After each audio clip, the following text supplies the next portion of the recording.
We've talked about efficiencies in technology. What about efficiencies in the layout of your workshop or your job site?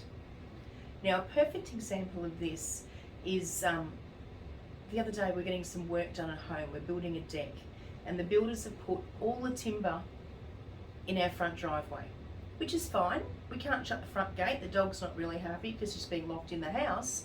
But all the timber's there, we know it's safe and they can get to it when they want it. But what I found was quite interesting, the way that it was all piled up, that all of a sudden they realised they needed some beams that were the bigger ones, which were right down the bottom of the pile. And when I looked at it and I watched the boys move all the bits of timber off so they could get to these big beams that were down the bottom, I sat there and thought to myself, it's not a very efficient way of doing things.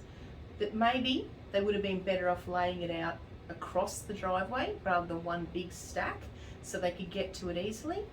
Maybe they would have been better off taking some bits up the back, knowing they're going to need them first, and keeping the ones they need later on the driveway. The same thing happens in warehouses.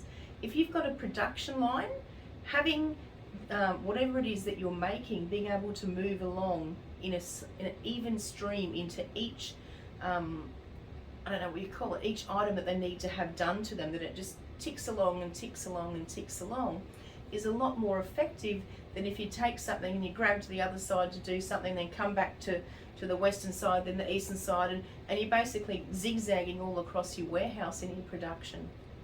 In the same way, having all your items stacked effectively in one room to get what you need and get them to the efficient places.